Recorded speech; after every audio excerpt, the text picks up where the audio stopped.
Hey guys, welcome back to my YouTube channel. तो आज हम अपोसी सीरीज को फिर से कंटिन्यू करने जा रहे हैं। अगर आपने प्रीवियस चैप्टर्स की एक्सप्लेनेशन नहीं देखी है तो आप देख सकते हो, प्लेलिस्ट में अवेलेबल है साइंस टू गोडो नाम से, और प्लेलिस्ट का लिंक डिस्क्रिप्शन में भी है, तो आप डायरेक्ट वहां पे क्लिक करके भी देख सकते हो। जैसे कि हमने प्रीवियस चैप्टर में देखा था, पीटियान याओ को एक बीस्ट मार रहा होता है और उसे ज़ोवुफान हरा देता है। तो चैप्टर नंबर 64 की स्टार्टिंग होती है। मैपल बोल रहा था कि तो कुछ ज्यादा अमेजिंग है, ये इस तरह के टेरिबल बीस्ट को भी हरा सकता है। लुजेंग उस मिस्टीरियस डिसिपल की तरफ देख रहा होता है। वो ज़ोवुफान की तरफ आ जाता है और बोलता है कि तुमने बहुत अच्छा किया है, तुम ऐसे डिजर्व करते हो क्योंकि तुम एलीट डिसिपल हो क्लाउड टेंपल के। पर जो फ्लाइंग याशा इस रोड ऑफ डेथ में वो इतना भी ज्यादा स्ट्रॉन्ग नहीं है, आगे इससे भी ज्यादा खतरनाक टेस्ट होंगे। ज़ोवुफान बोलते कि तुम हो कौन, पहले मुझे ये तो बताओ। तुमने ऐसे क्लेम तो किए कि तुम एक डिसिपल हो क्लाउड टेंपल के, पर मैंने तुम्हें कभी नहीं देखा है। वो मिस्टीरियस डिसिपल बोलता है, अच्छा। लुजेंग सोच रहा था ये कुछ ज्यादा अजीब है, ऐसा लग रहा है मुझे कि इसको पता था इस फ्लाइंग याशा के बारे में और रोड ऑफ डेथ के बारे में भी इसे पता है। क्वानिंग बोल रही होती कि ओए सुनो, ज़ोउ ने मारा है उस बीस्ट को और तुम्हें प्रोटेक्ट किया है,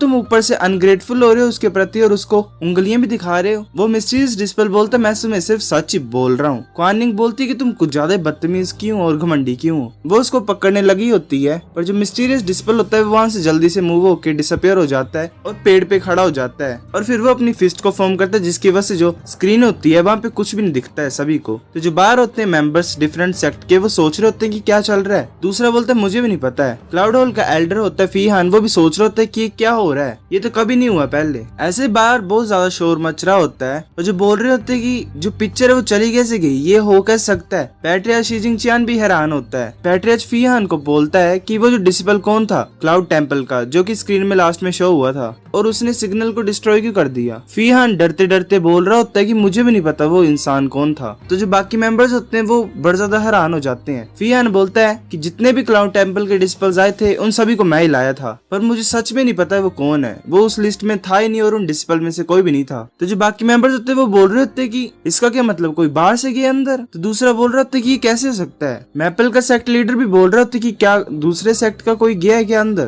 तो जो एल्डर फीहान होता है वो बोलता है कि ये तो इम्पॉसिबल है। जो ट्रायर है इसमें सेलेस्टियल रेलम के थर्ड लेयर से ऊपर का कोई भी बंदा नहीं जा सकता है। अगर कोई जाने की कोशिश करेगा तो रोड ऑफ ट्रायर का जो वर्ल्ड है वो उसे रिजेक्ट कर देगा और उसे घुसने नहीं देगा। पर मैं देखने से बोल सकता हूँ कि जो पर्सन था उस स्क्रीन में वो एक सेलेस्टियल रेलम का डिसिपल था। तो जो मेंबर्स होते हैं वो बोल रहे थे यहाँ पे चल क्या रहा है। ग्रैंड मलोंग भी बोलती होती कि एल्डर फी तुम कुछ नहीं कर सकते क्या, जो डिसिपल है अंदर वो मुझे बड़ा ज्यादा डेंजरस लग रहा है और कुछ प्लान कर रहा है, और ऊपर से ये रोड ऑफ डेथ और भी ज्यादा डेंजरस है। मैं नहीं चाहती हूँ कि जो ज़ोवुफान के साथ जिन क्वानिंग भी रिस्क में आ जाए। फीहान बोलता है कि तुम बोल तो रहे हो पर मैं कुछ नहीं कर सकता क्योंकि हम अंदर जा ही नहीं सकते हैं, मेरे सामने कभी भी ऐसी सिचुएशन आई नहीं।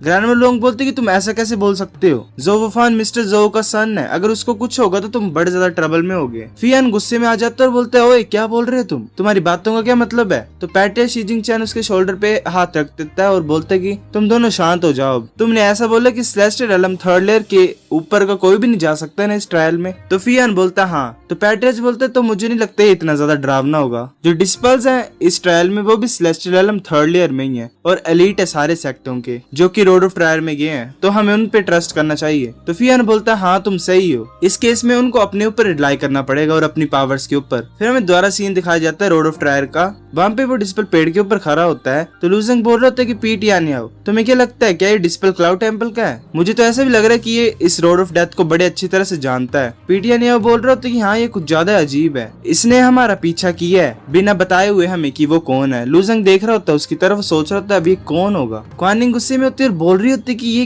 कितना ज्यादा बदतमीज है। ज़ोवुफान उसके कंधे पे हाथ रखता है और बोलते कि भूल जाओ क्वानिंग, हम इसे इग्नोर करते हैं और आगे बढ़ते रहते हैं। क्वानिंग बोलती है पर ज़ोवुफान उसे रोक देता है बीच में और बोलता है कि ये हमारे साथ जाना चाहता है क्योंकि मुझे नहीं लग रहा कि ये रोड ऑफ डेथ में अकेले जाना चाहता है। तो वो डिसिपल देख रहा होता है ज़ोवुफान की तरफ और बोलता है हाँ तुम सही हो, मैं तुम्हारे साथ जाना चाहता हूँ। लुजेंग उस डिसिपल की तरफ देख रहा होता है। लुजेंग बोलता है नहीं ये केस नहीं है, इसने इसलिए ये रिप्लाई किया क्योंकि ये नहीं चाहता था आगे आंसर करना और क्वेश्चंस को। वो मिस्टीरियस डिसिपल भी लुजेंग की तरफ देखता है और वो भी सोच रहा होता है कि इस बंदे के पास कुछ ज्यादा अजीब तरह की सेंसिंग पावर है, ये पक्का बड़ा ज्यादा स्ट्रॉन्ग होगा। वो लुजेंग की तरफ देख के स्माइल कर रहा होता है। लुजेंग बोलते चलो ठीक है आगे बढ़ते हैं हम। वो फिर चलने लग पड़ते हैं। तभी उन्हें एक आवाज सुनाई देती है, बोलती है रुको। तो सभी देखते हैं उस आवाज की तरफ, तो वहाँ पे एक डिसिपल आता है हंसते हुए और वो बोल रहा था कि मैं भी तुम्हारे साथ हूँ। लुजेंग बोलता अब ये कौन है। तो पीटियान याओ बोलते कि ये जो चैंग है लान यून सेक्ट का, ये हमेशा हमारे पीछे रहता है और कभी भी फाइट में हेल्प नहीं करता है। तो लूजेंग बोलता है कि ये कितना ज्यादा घटिया किस्म का आदमी है। लूजेंग देख रहा होता है उसकी तरफ, जो चैंग की तरफ, जिसने की एक ग्रास का टुकड़ा पकड़ा होता है। लूजेंग सोच रहा होता है मैंने एक ग्रास देखी है रिफाइनिंग स्किल्स में, ये बहुत प्रीशियस होती है, इसको ये कहाँ से मिली। जो चैंग सोच रहा होता है हंसते हुए कि ये गाइस हमेशा फाइट करते हैं और जिसकी वजह से जो बेनिफिट्स होते हैं, जो प्रीशियस हर्ब्स होते हैं, उनको मैं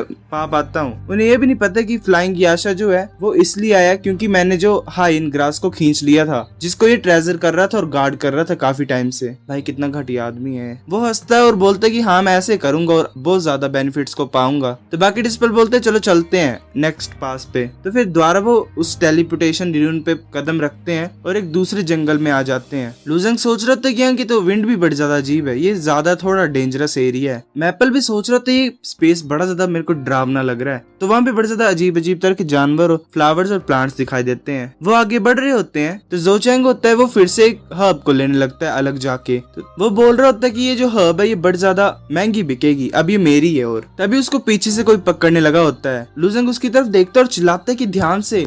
तभी वो पीछे देखता है पर उसे वो हाथ पकड़ लेता है और उसे कवर कर लेता है पूरी तरह से। और फिर वो जो होता है हाथ, वो उसे थूक देता है बाहर और उसकी सिर्फ हड्डियां बची होती हैं। तो जो सारे डिस्पल होते हैं वो बड़े ज्यादा डर जाते हैं। मैपल भी डर गए होता है और बोलते कि जो चैंग को उस चीज ने ऐसे खा लिया और ये तो उसकी बोन्स हैं। तो जो मिस्टीरियस डिस्पल होता है वो बोलता है कि ये नाइटमेयर डेविल है, तुम्हें अब ध्यान से कदम रखने अपने। फिर उन डिस्पल्स की तरफ और ज्यादा वो नाइटमेयर डेविल्स आ रहे होते हैं। तो जोवफान डरते हुए बोलता है कि चलो भागते हैं सभी। फिर वो भागने स्टार्ट कर देते हैं। तभी एक नाइटमेयर डेविल क्वानिंग को पैर से पकड़ लेता है और वो क्वानिंग नीचे गिर जाती है। जोवफान बोलता है क्वानिंग हिलना मत, और वो अपने स्पेयर से उसे काट देता है और उसे खींच के लेके जा रहा होता है। वो बोलता है कि चलो साथ में चलते हैं। मैपल भी भाग रहा होता है और सोच रहा होता है कि नहीं मुझे और ज्यादा फास्ट भागना पड़ेगा, मैं नहीं चाहता हूँ कि मेरा शरीर सिर्फ कुछ बोन्स में रह जाए। मैपल भाग रहा होता है पीछे देखते वक्त। तभी उसका पैर एक नाइटमेयर डेविल से टकरा जाता है। तभी उन्हें नाइटमेयर डेविल ने हर तरफ से घेर लिया होता है। मैपल सोच रहा होता है कि हम क्यों। फिर लूजेंग उस सेंटेंस को कंप्लीट कर देता है कि सराउंड हो गए हैं। हुआ टेन में बोल रहा होता है कि ये हर जगह है, अब हम क्या करेंगे। लूजेंग बोलता है अब हम सिर्फ फाइट ही कर सकते हैं। फिर जोवफान अपने स्पेयर को यूज करता है और blood devil spear attack use करता है, जिसकी वजह से नाइटमेयर डेविल के बीच में छेद हो जाता है और एक टनल टाइप क्रिएट हो जाती है। पर वो फिर से रीजनरेट होकर जुड़ जाता है। जोवफान बोल रहा होता है कि मेरा अटैक वर्क नहीं किया। हुआ टेन में भी बोलता है कि ये कैसे हो सकता है। लूजेंग बोलता है कि जो नाइटमेयर डेविल है वो मेरे को इविल थिंग लग रही है, तो ऑर्डिनरी फिजिकल अटैक इसके ऊपर कोई असर नहीं करेंगे। हुआ टेन में तुम्हें अपने लाइटनिंग स्वॉर्ड को यूज करना चाहिए। हुआ टेन में बोलता है ठीक है। जो स्किल्स होती हैं थंडर एट्रीब्यूट के साथ, वो इविल थिंग्स को रिस्ट्रेन कर सकती हैं, रोक सकती हैं। पीटीएन भी बोल रहा था अगर ये इविल थिंग है तो मेरी ग्रीन लोटस फायर भी इसको रोक सकती है, पर अभी मैं उसे यूज नहीं कर सकता बिकॉज यासा से फाइट करते वक्त मैंने वो ऑलरेडी यूज कर ली है। लूजेंग बोलता है ये ठीक है हुआ टैनमिंग, हम करते हैं इसे, तुम रहने दो। फिर हुआ टैनमिंग अपनी लाइटनिंग स्वॉर्ड को यूज करता है, जिसकी वजह से जो लाइटनिंग होती है वो पूरे आसमान में फैल रही होती है। फिर वो अपना अटैक यूज करता है heaven sword, fourth sword in one, और थंडर को एक स्लैश में भेज देता है। वो जैसे ही नाइटमेयर डेविल से टकराता है तो जो नाइटमेयर डेविल होता है वो